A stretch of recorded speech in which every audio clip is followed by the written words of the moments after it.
19h30, l'heure d'une nouvelle édition sur la chaîne de Futur. Voici les titres. La Banque togolaise pour le commerce et l'industrie met de nouveaux produits à la disposition de sa clientèle.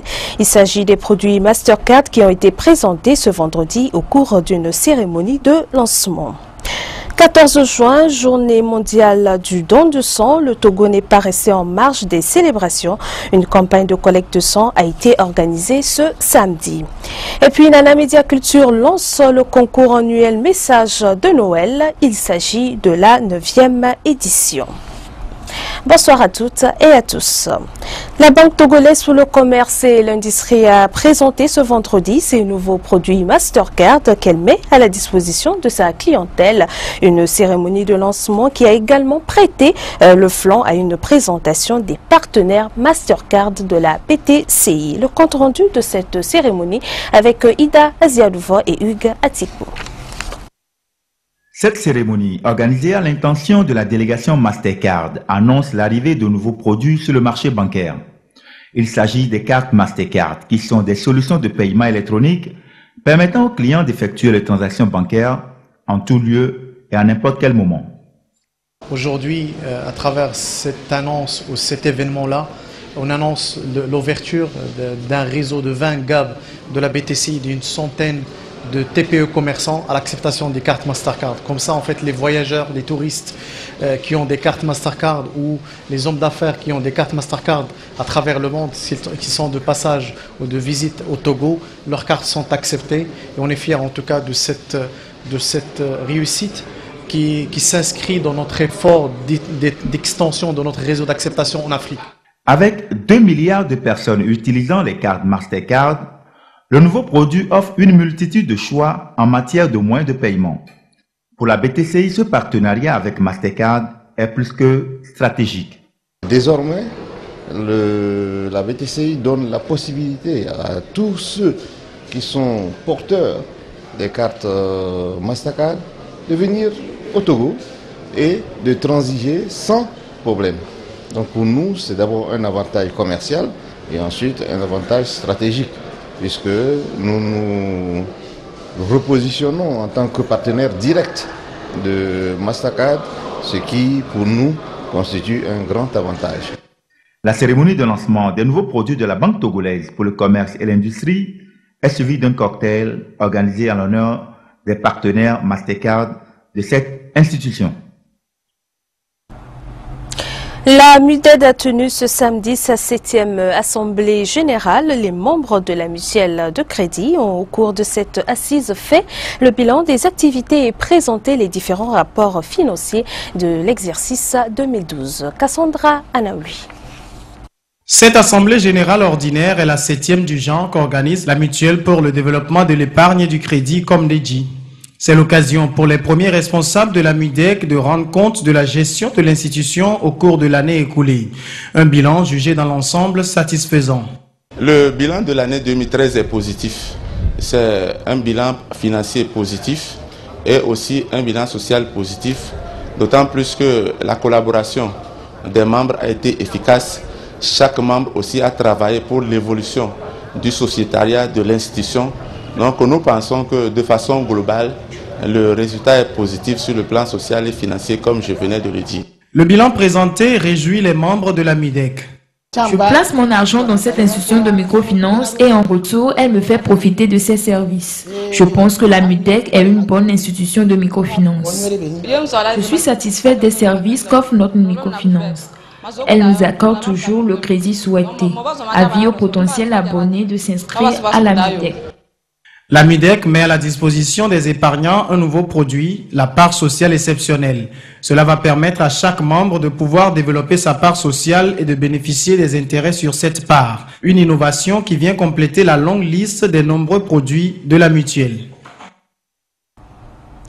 Permettre aux étudiants de s'adapter aux nouvelles exigences du marché du travail, c'est l'objectif de cette formation appliquée sur les logiciels de gestion à laquelle des étudiants en économie et gestion ont participé. Une initiative du groupe de recherche des étudiants en économie qui a remis des attestations de fin de formation aux participants ce samedi. Mathieu Gaye.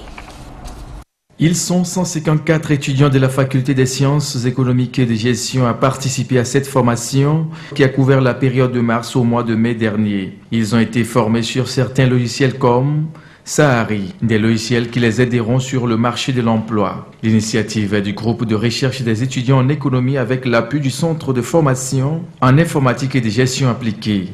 Le but est de permettre à ces apprenants de s'adapter aux nouvelles exigences en économie et gestion.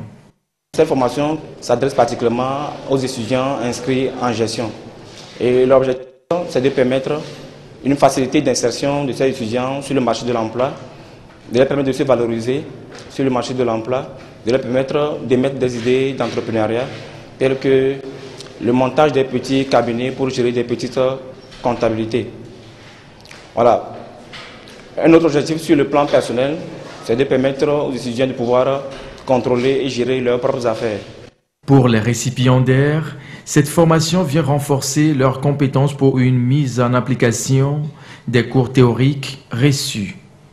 Je suis très fière d'avoir cette attestation, puisque ce n'est pas l'attestation même qui est très importante, c'est la formation même. Donc c'est très bien. Donc il y a du sérieux dans le travail et je peux dire que sur le marché du travail, tout ce qu'on va me demander en comptabilité et en gestion commerciale, je peux tout faire. Le sentiment qui m'anime, je dirais un sentiment de joie, puisque l'attestation me donne l'opportunité de pouvoir en ce moment me présenter sur le marché du travail et pouvoir offrir mes capacités que j'ai acquises au cours de cette formation à l'entreprise qui acceptera probablement de m'embaucher. Le groupe de recherche des étudiants en économie et le centre de formation en informatique et gestion appliquée organise une autre formation pour ces vacances 2014. Une formation à l'endroit de ceux qui n'ont pas pu bénéficier de cette dernière. Dans un tout autre registre à présent, les travailleurs des services de livraison se sont retrouvés ce matin pour une session de formation organisée par la Fédération syndicale des travailleurs des transports du Togo. Le but est de les sensibiliser sur leur contribution à la rentabilité de leur entreprise. Jacques Pekemsi pour le point. C'est avec l'hymne des travailleurs que cette session de formation a été ouverte. Contribution des travailleurs des services de livraison à la rentabilité de leurs entreprises, c'est le thème autour duquel tournent les échanges. L'idée donc est d'outiller les participants sur leur rôle à jouer au sein de leurs entreprises. Nous l'avons initié pour permettre aux participants d'avoir une idée claire sur le fondement des droits et devoirs des travailleurs.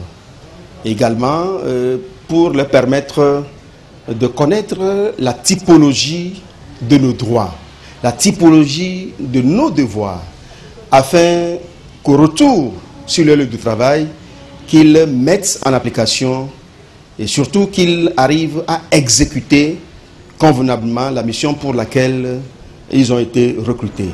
Occasion d'échange, de partage d'expériences, cette formation sera marquée par plusieurs communications. Le premier thème porte sur les droits et devoirs des travailleurs. Le second thème porte sur la conscience professionnelle pour une meilleure performance des travailleurs. Lorsque les camarades vont tirer la quintessence de ces deux thématiques, je suis sûr qu'ils seront vraiment performants sur leur lieu de travail. Réclamer ses droits, oui, mais travailler d'abord, c'est l'essentiel du message véhiculé et déjà les participants entendent jouer leur rôle. Cette formation est la bienvenue et c'est une bonne chose qui peut nous permettre de renforcer nos capacités dans notre entreprise. Parce que des fois, on se dit avoir de droits, mais nous n'accomplissons pas nos devoirs. Notre devoir, c'est de donner ce que nous pouvons à l'entreprise pour donner une considération à l'entreprise. La formation répond aux défis de l'heure. Les participants sont venus de plusieurs services de livraison installés au Togo, DHL, FedEx, Top Chrono, entre autres. La suite de cette édition, le 14 juin de chaque année, est célébrée la journée mondiale du don de sang. Pour l'occasion, le Centre national de transfusion sanguine a organisé une campagne de collecte spéciale de sang. Une campagne qui ambitionne recruter entre 350 et 400 donneurs de sang bénévoles. Rajoul Mohamedou. Vous allez assister à un prélèvement de sang. Des collectes et des dons. C'est ainsi que le Centre national de transfusion sanguine a tenu à donner une mention spéciale à la célébration de la journée mondiale du don de sang au Togo. Cette année, les autorités sanitaires ont décidé de faire abstraction des longs discours pour se concentrer sur le geste qui sauve des vies. Une ambitieuse campagne spéciale de collecte de sang a été initiée. Et l'engouement, comme il fallait s'y attendre, est au rendez-vous. Les gens sont pour avoir du sang et ils le cherchent en vain. Donc j'aimerais aussi apporter une contribution. J'aimerais aussi aider quelqu'un qui en a besoin. Le sang, ça peut sauver toujours. Donc j'invite chacun de nous à faire de même, à venir à la CNTS pour donner son sang. Cette année, nous avons voulu faire différemment par rapport aux autres années en choisissant de faire la campagne de masse de collecte spéciale. Cette campagne vise à collecter un grand nombre de poches de sang pour renflouer les banques de sang des hôpitaux. 350 à 400 poches de sang sont espérées à l'issue de cette campagne. Les poches sont stériles, c'est emballé. Donc c'est au moment où le donneur vient qu'on ouvre la poche. Vous savez que le sang artificiel n'existe pas. Et donc c'est l'organisme humain qui produit du sang. Et c'est pour cela que je suis là ce matin pour donner un peu de mon sang, pour sauver les malades qui sont dans les hôpitaux. Une bouffée de sang neuf qui devrait contribuer à juguler la traditionnelle pénurie des périodes de vacances scolaires. C'est surtout les besoins qui sont augmentés à cette période parce que c'est la période des pluies. Donc le paludisme, c'est en ce moment que ça sévit et ça augmente les besoins en sang. La situation pour le pays en général, c'est que nous avons produit par exemple en 2013 42 000 poches de sang alors qu'il en fallait 60 000. Donc on est autour de 70% de couverture des besoins. Donc il y a un gap de 30% à couvrir. L'archétype du donneur de sang du centre est celui du jeune étudiant, d'où la nécessité pour le Centre national de transfusion sanguine de diversifier ses donneurs par un renforcement de la politique de sensibilisation. La sensibilisation va s'orienter vers d'autres couches de la population, notamment les travailleurs, aussi bien du public que des entreprises. Mais également les élèves, on va leur dire, bon, il y a les examens, ça c'est impératif, mais en vacances, ils peuvent venir au centre donner le sang. Une gestion quotidienne de la pénurie, c'est le lourd fardeau des centres et postes de collecte de sang au Togo, confrontés à un déséquilibre croissant entre les dons et les besoins. Un combat de l'ombre, une problématique de santé publique qui n'est malheureusement révélée à la lumière des projecteurs que le temps de la journée mondiale de don de sang. La journée de l'enfant africain sera également célébrée le 16 juin prochain. En prélude à cette célébration, l'ONG Compassion Internationale, avec la collaboration des églises partenaires, a organisé ce samedi à Zanguera une campagne de plaidoyer avec pour objectif d'attirer l'attention des parents sur la nécessité d'une éducation de qualité pour les enfants. Gloria Anani, Bruno Johnson. Soyez des modèles pour nous, protégez-nous, c'est le vœu de ces enfants en cette campagne de plaidoyer organisée en leur honneur par l'ONG Compassion Internationale Togo. Une manifestation en prélude à la journée de l'enfant africain, célébrée le 16 juin de chaque année. Offrir une éducation de qualité à nos enfants, c'est assurer leur développement harmonieux. C'est le thème retenu pour cette nouvelle édition. Nous voulons faire savoir à toute la population togolaise et spécialement aux parents et à tous ceux qui sont des acteurs, qui ont des relations avec des enfants, de veiller à la protection des enfants qui représentent la relève de demain, qui représentent la relève de notre pays, le Togo. Chant, sketch, danse, ce sont là les activités choisies par ces enfants pour attirer l'attention de leurs parents sur leurs devoirs.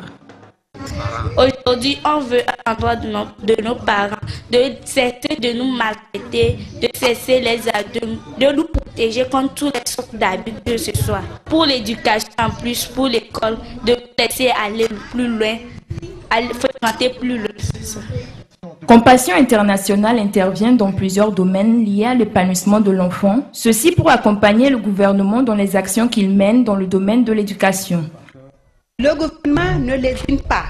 Il est à pied d'œuvre. Il y a beaucoup de choses qui se mettent en place en ce moment. La preuve en est la suppression des frais scolaires et au niveau du préscolaire et du primaire. Ils ne se sont pas arrêtés là.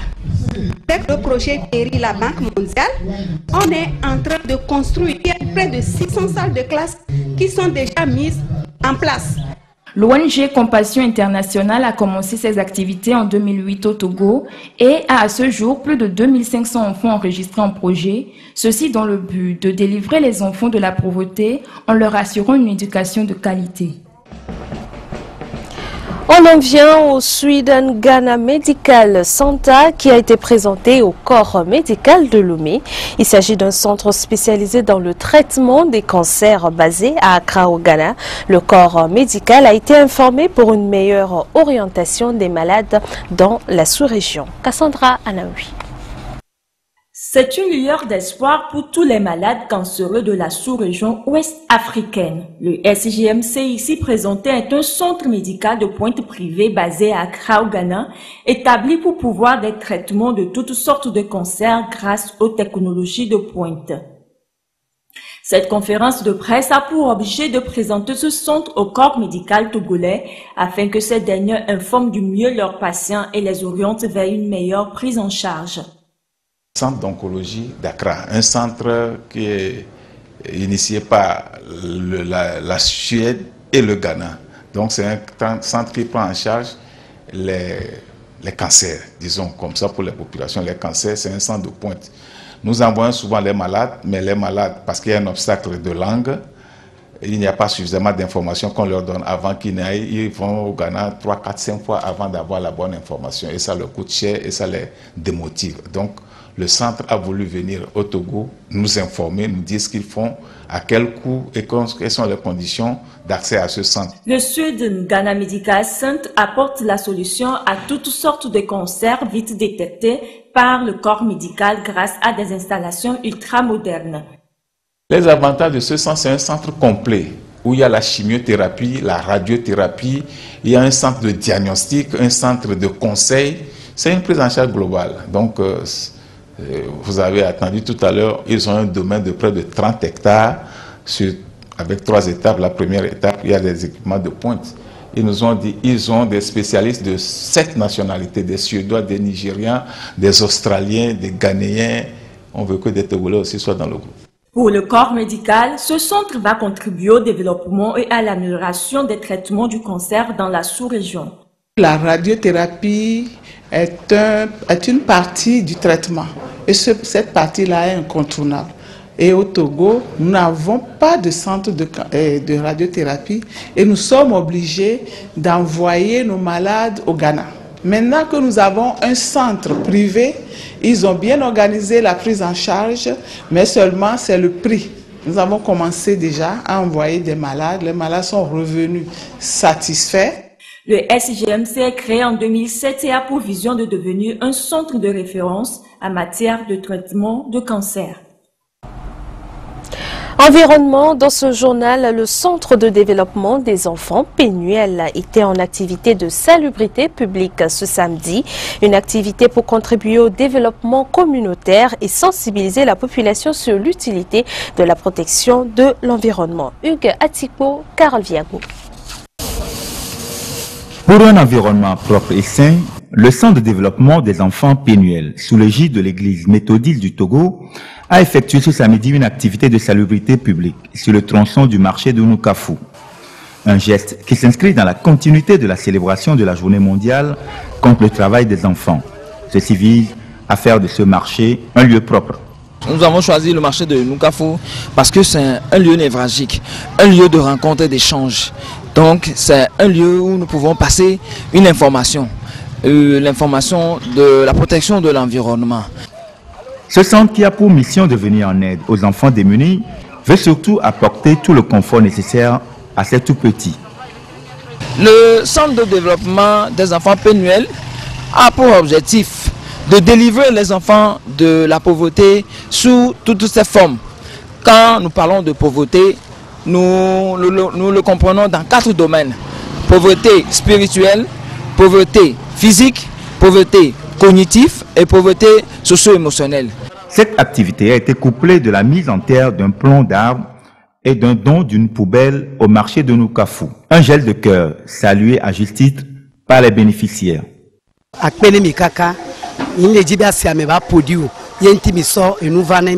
Nous remercions les autorités de la propreté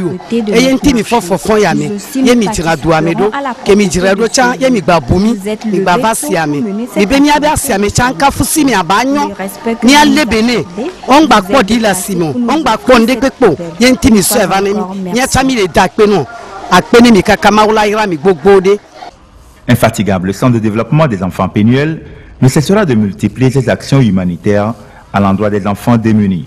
Il accueille en son sein 240 enfants. Nous clôturons ce journal avec Nana Média Culture qui vient de lancer officiellement la 9e édition du concours annuel dénommé Message de Noël. Une cérémonie précédée d'une conférence débat placée sous le thème Nécessité d'une bonne éducation pour les parents, pour les enfants, place et rôle des parents. Mathieu Gaye et Carole Biago. Danse, chant, sketch, ce sont toutes ces couleurs qui donnent le ton à la 9e édition du concours Message de Noël. Ce concours est placé sous le thème Nécessité d'une bonne éducation pour les enfants, place et rôle des parents. Plus qu'une simple compétition, ce concours vise à épanouir et à cultiver la libre expression chez les enfants, faire des droits de l'homme une bréviaire qui commence par les enfants, tel est le message livré à travers ce concours. Depuis l'année passée, la création du centre d'information sur les droits de l'homme et de la paix a été annoncée à Sokoré, suivi de la concrétisation, c'est-à-dire la création du centre. Et donc nous avons voulu, et comme les autorités l'ont souhaité, que ce centre-là soit un centre d'information, soit construit au niveau de toutes les régions. Donc l'aspect droit de l'homme, et comme le droit à l'éducation, c'est un droit sacré, si ce droit est respecté, vous avez suivi les sketchs des enfants, vous avez suivi le thème de la journée de l'enfant africain. Cet événement a été couplé d'une série de débats sur l'éducation des enfants, puisque les pères constituent l'une des thérapies dans l'éducation de ces derniers. Vous avez vu que le thème de cette 9e édition est pratiquement le même que celui de la conférence débat. Et nous sommes heureux que ça a suscité beaucoup d'engouement au niveau des parents qui ont été invités et qui ont d'ailleurs sollicité que ce débat soit poursuivi. Madame la ministre nous a rassuré tout à l'heure que dans les prochaines semaines, nous allons organiser encore un débat public avec les conférenciers pour que davantage les pères que nous sommes aujourd'hui et nous puissions maîtriser davantage les différentes approches avec lesquelles nous pouvons éduquer. Des innovations ont été apportées à cette 9e édition. Parmi elles, on retrouve 2 icônes de la musique togolaise, la chanson Fako de King Mensa et La paix commence de Monseigneur Nicodème Barriga. Ce concours rime aussi avec la Journée mondiale de lutte contre le travail des enfants.